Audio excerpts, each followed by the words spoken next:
네, 예전에 화성 하면 떠오르는 게 혹시 뭐가 있으신가요? 아, 네. 추억. 연쇄살인. 네, 연쇄살인. 네, 화성 연쇄살인 사건이 있었죠. 네, 그때 그것을 모티브로 한 영화가 살인의 추억이라는 그런 영화입니다. 네, 살인의 추억. 이 지금 화면에 있는 장면은 맨 마지막 장면입니다. 살인의 추억에서 가장 기억에 남는 장면을 뽑으라고 하면 많은 사람들이 마지막 장면을 뽑습니다. 개봉할 당시에도 범인이 잡히지 않았던 그런 영화의 마지막 장면은 이 범인을 쫓던 송강호, 이 형사가 몇 년이 지난 다음에 다시 이 현장을 찾습니다. 그래서 막 그곳을 보고 있는데 한 꼬마가 오더니 아저씨 지금 뭐 하냐고 그렇게 묻습니다. 형사는 그냥 보는 거라고 그렇게 꼬마에게 얘기를 했는데 꼬마가 이런 말을 합니다. 이상하다. 며칠 전에도 어떤 아저씨가 여기를 이렇게 보고 갔었는데 라고 얘기를 합니다. 그 사람이 꼬마에게 그렇게 말한 그 사람이 꼬마가 본 사람이 범인이라는 것을 직감한 그 송강호 이 형사는 혹시 어떻게 생겼냐고 꼬마에게 물어보니까 꼬마가 이렇게 대답합니다. 그냥 평범하게 생겼어요. 그렇게 대답을 합니다. 끔찍한 연쇄 살인범이 살인범이라고 막 우락부락하고 정말 누가 봐도 살인범처럼 그렇게 생긴 것이 아니라 보통 사람처럼 그냥 평범하게 생겼다라고 하는 그런 말은 보는 사람들로 하여금 섬뜩함을 느끼게 했습니다.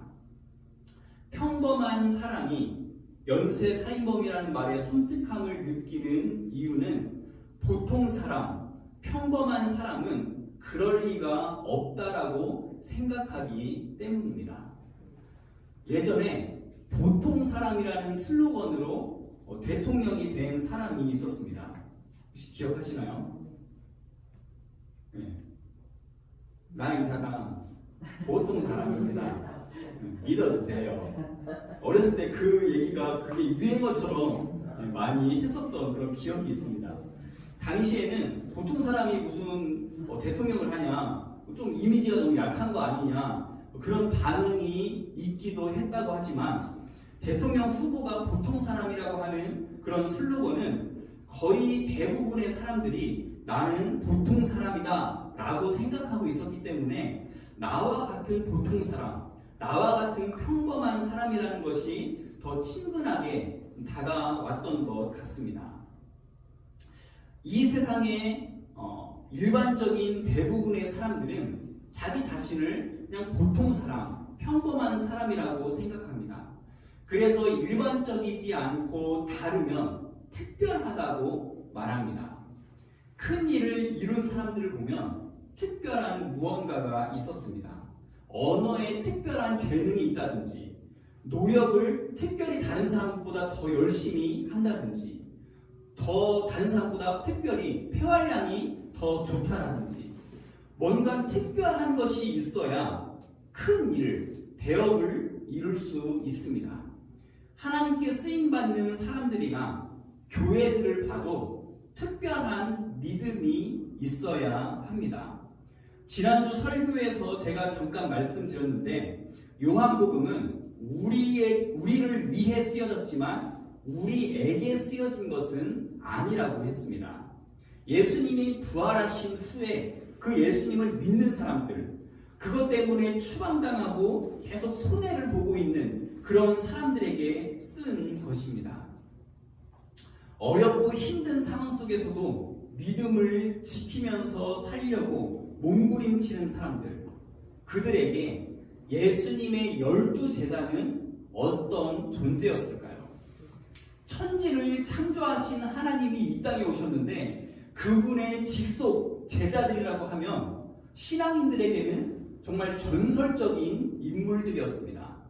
실제로 그 제자들은 복음 때문에 담대하게 그 복음을 전하다가 순교를 당했고 그들이 남겨놓은 글들을 보면서 사람들은 예수님을 믿고 예수님을 알아갔습니다. 당시 사람들에게 베드로, 바울, 마태 이런 사람들은 모두 정말 선망의 대상이었습니다. 하나님께 크게 쓰임받는 그 사람들은 지금 그 옛날 제자들을 말을 하니까, 거론을 하니까 우리와는 좀 멀게 느껴지니까 피부로 와닿을 수 있게 현 시대 사람들을 한번 얘기해 볼까요? 돌아가셨지만 옥하는 목사님, 박영선 목사님, 이재철 목사님, 하영조 목사님, 전세희 목사님. 갑자기 신뢰가 좀 떨어지죠. 전세희 빼고 기독교 역사에 또 한국교회에 큰 일을 이룬 이런 분들, 이런 사람들을 보면 왠지 남들이 보지 못하는 것을 이분들은 볼 수 있을 것 같고, 남들이 할 수 없는 그런 일을 할 수 있을 것 같고, 일반 보통 사람과는 다른 사고방식을 가지고 살아갈 것 같습니다. 그래서 그들의 일상이 궁금하기도 하고, 어떤 일을 당했을 때 그 사람들은 어떻게 그 일에 반응을 하는지, 그것을 어떻게 생각하는지 궁금해 하기도 합니다. 특별한 믿음을 가진 사람들은 기적의 사람들이고, 그런 사람들은 평범해 보이지가 않기 때문입니다. 하나님께 크게 쓰임받는 그런 사람들을 보면서 어떻게 하면 우리도 그들처럼 크게 쓰임받을 수 있을지 우리는 생각을 하게 됩니다. 어떻게 하면 그들처럼 우리도 그렇게 크게 쓰임받는 그런 사람이 될 수 있을까요? 어떻게 하면 하나님께 쓰임받은 좋은 교회들처럼 어떻게 우리 교회가 쓰임받을 수 있을까요? 오늘 본문에는 두 명의 제자가 나옵니다. 빌립과 안드레라는 제자가 나옵니다. 예수님은 산으로 몰려든 수만 명의 백성들을 보면서 불쌍히 여기는 마음이 들었습니다. 그래서 빌립에게 우리가 어디서 떡을 사서 이 사람들을 먹이겠느냐라고 물으십니다. 그랬더니 빌립이 대답합니다. 한번 읽어볼까요? 시작! 빌립이 대답하되 각 사람으로 조금씩 받게 할지라도 200데나리온의 떡이 부족하리이다. 한 데나리온이 노동자 하루 일당이라고 하니까 지금으로 하면 그거 10만 원으로 잡으면 지금으로 하면 한 2천만 원 정도 되는 그런 돈입니다. 돈이 부족합니다. 이 많은 사람을 먹일 수 있는 돈이 우리에게는 없습니다. 예수님은 어디에서 떡을 살 수 있느냐라고 물으시는데 믿음 없이 거기에서 지금 돈 얘기를 하고 있는 겁니다. 가만히 있으면 중간이라도 간다고 하는데 옆에 있던 안드레가 괜히 또 예수님께 이런 말을 합니다. 6장 9절을 같이 한번 읽겠습니다. 시작! 여기 한 아이가 있어 보리떡 5개와 물고기 2마리를 가지고 있나이다. 그러나 그것이 이 많은 사람에게 얼마나 되겠사옵나이까. 한 아이가 보리떡 5개와 물고기 2마리를 가지고 있는데 이게 답니다. 이게 우리가 가지고 있는 거 답니다. 이걸로는 이 많은 사람들을 다 먹일 수 없습니다. 라고 안드레가 말을 합니다. 여러분, 제자들의 믿음이 왜 이렇게 약하다는 말입니까?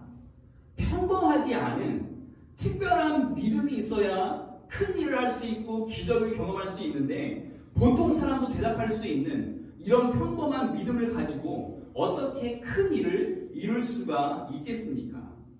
예수님이 어디서 떡을 사서 이 사람들을 먹일 수 있을까라고 물으시면 돈은 주님께서 해결을 해주실 것을 믿고 그냥 떡을 살 수 있는 그곳을 알아보든지, 아니면 주님이 원하시면 이 돌들로 떡이 될 수도 있으니까, 만들 수도 있으니까 다른 데를 갈 필요가 있겠습니까?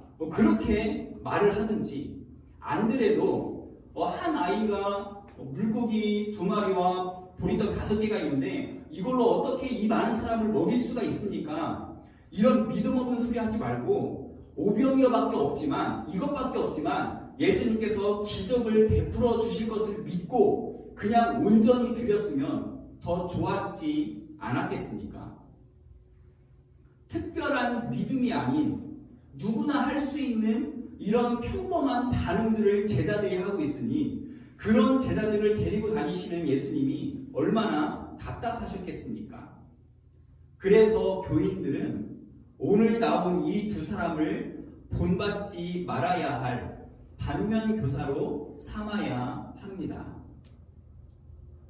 여러분, 이렇게 제가 설교를 하면 여러분은 나도 믿음이 부족하구나, 나도 이 제자들처럼 믿음이 온전치 못하구나, 그래서 막 회개가 되고 특별한 믿음을 갖기 위해서 결단이 막 되십니까? 여러분은 이 말씀을 보고 만약에 내 믿음도 똑같이 부족하구나 라는 걸 깨달았다면, 그걸 깨달았다고 해서 여러분이 이 상황이 됐을 때 특별한 믿음을 가진 사람의 반응을 여러분은 보일 수 있으시겠습니까? 어떤 특별한 믿음을 보여야 하는 걸까요? 이 상황에서 정말 현실적인 이 문제 앞에서 어떤 특별한 믿음을 보일 수가 있습니까? 요한복음의 특징 중에 하나는 다른 복음서들에는 있는 한 단어가 없습니다. 어떤 단어냐면 사도라는 단어가 없습니다. 그러니까 초대교회에 사도라고 하면 그 단어 자체에 큰 권위가 있었습니다. 그런데 마태, 마가, 누가복음에는 이 사도라는 말이 나오는데 요한복음에는 사도라는 말보다 누구에게나 다 통용되는 제자라는 단어를 사용합니다. 요한복음에서는 그 제자들이 엄청난 일들을 했다라는 것보다 예수님의 말씀을 오해하기도 하고 배신하고 두려워하고 불신하기도 했다는 그런 보통 사람들처럼 이 제자들의 모습을 기록하기도 합니다. 오늘 본문에서도 사도 요한은 빌립과 안드레 이 두 제자를 평범하고 일반적인 사람으로, 보통 사람으로 소개하고 있습니다. 오늘 우리가 아까 읽었던 이 두 제자의 말은 특별한 믿음을 가진 사람들의 어떤 반응이 아니라 보통 사람이 가질 수 있는, 그런 평범한 사람들이 가질 수 있는 일반적인 질문들이었습니다. 제가 이 상황이라면 이 두 제자들보다 더 나은 대답을 할 수 없을 것 같지만 돈이 우리에게는 그 정도 없는데요, 이 오병이어로는 이 많은 사람을 우리가 먹일 수 없어요 라고 하는 정도의 대답은 저도 할 수 있을 것 같습니다. 여러분, 그래서 사도 요한이 말하고 싶은 것이 무엇이겠습니까? 특별한 믿음의 반응을 보여야 된다라고 하는 것이 아니라 오히려 상식적이고 평범하고 일반적인 그런 믿음을 통해서 나타나는 그 주님의 능력을 강조하고 싶었던 것입니다. 하나님의 기적은 예수님을 믿고 따르는 사람들이 특별한 믿음을 가지고 있어서 그것이 나타나는 것이 아니라 예수님의 주권적인 계획과 선하심에 달려 있다는 것입니다. 우리가 살면서 무슨 일이 있어도 주는 능치 못할 일이 없다 라고 고백하고 행동하는 그런 특별한 믿음이 있어야 하나님의 기적이 가능해지는 것이 아니라 지극히 평범해 보이는 그런 우리의 믿음, 우리의 모습을 통해서도 주님은 주님의 일을 하십니다. 빌립과 안드레는 특별한 믿음이 있었기 때문이 아니라 너무 평범하고 너무 일반적인 믿음의 반응이었음에도 불구하고 예수님이 이미 기적을 행하실 그런 계획이 있으셨기 때문에 그들은 놀라운 기적을 볼 수가 있게 된 것입니다. 우리가 하나님의 능력을 평소에 의심하는 것은 아니지만 그 능력이 우리 삶에서 현실로 나타날 수 있는 그런 기적이 일어날 수 있다는 그런 기대치는 아주 낮습니다. 그런 기적을 가능하게 하는 특별한 믿음이 우리에게는 없다고 생각하기 때문입니다. 물론 우리가 그리스도인으로 이 세상을 살아가기 위해서는 과감한 믿음의 결단도 우리에게는 필요합니다. 하지만 그런 과감한 믿음의 결단, 그런 믿음이 하나님의 기적을 가능하게 하는 것은 아닙니다. 그런 믿음이 없더라도 하나님은 우리 삶에서 일하시고 우리 삶에서 기적을 행하십니다. 그렇다면 우리에게는 그 기적을 가능하게 하는 특별한 믿음보다 두렵고 불안하고 걱정하고 근심하고 하는 그런 일반적인 그런 속에서도 하나님을 붙들고 매달리는 그런 믿음이 우리에게는 더욱더 필요합니다. 이 많은 사람을 어떻게 먹일 수 있습니까? 먹일 수 없습니다. 그럴 돈이 우리에겐 없습니다. 이것밖에 없는데 어떻게 이 작은 걸로 저 많은 사람을 먹일 수가 있겠습니까? 이렇게 말하는 것을 무조건 믿음 없는 말이라고 할 수 없습니다. 불안해하고 자신 없어 하는 것이 믿음이 없는 것이 아니라 아무것도 할 의지가 없는 것이 믿음이 없는 겁니다. 시편, 구약에 시편이 있는데 이 시편은 하나님을 찬양하는 시라고 많이들 알고 있지만 이 시편에는 탄식시라는 장르가 있습니다. 탄식시는 어떤 형태로든 내가 겪고 있는 지금 고난 속에서, 고통 속에서 하나님께 탄식을 하는 그런 내용입니다. 욥기를 봐도 욥기는 자신의 삶이 너무나 고통스러워하는 그런 욥이 하나님을 향해서 절규하면서 부르짖는 그런 구절들이 많이 나옵니다. 하나님이 도대체 살아계신 게 맞냐고, 잔인한 하나님이시라고 그렇게까지 욥은 절규를 합니다. 이런 현실을 초월해서 이겨내지 못하고 현실을 힘들어하고 아파한다고 해서 그것을 믿음 없는 것이라고 성경은 말하지 않습니다. 병에 걸리면 아픈 게 당연하고 안 좋은 일이 생기면 속상하고 실패할까봐 두려운 마음이 드는 것은 당연한 것입니다. 믿음이 없는 모습이 아니라 아주 평범하고 아주 일반적인 모습입니다. 하지만 시편의 탄식시와 욥기에서도 그렇듯이 그런 중에서도 하나님을 바라보고 다시 한번 하나님의 손을 붙잡으려고 애쓰는 것, 그것이 바로 믿음입니다. 말씀을 정리하겠습니다. 저는 하나님께서 우리 대학로 교회에 기적을 행하시기를 간절히 바랍니다. 우리 대학로 교회를 통해서 일하시기를 간절히 바랍니다. 우리 대학로 교회 성도님들 한 분 한 분이 배고플 때 오병이어의 기적을 경험했으면 모두 다 그것을 맛보았으면 좋겠습니다. 그것을 위해서 우리는 힘을 다해서 기도하고 최선을 다해서 우리가 할 수 있는 우리의 사역을 다 하겠지만 우리에게 특별한 어떤 믿음이 있어야 우리에게 그런 기적을 행하시는 것이 아닙니다. 우리에게 있어야 할 가장 중요하고 가장 본질적인 것은 기쁠 때나 슬플 때나 좋을 때나 나쁠 때나 건강할 때나 약할 때나 끊임없이 우리가 하나님을 의지하는 것입니다.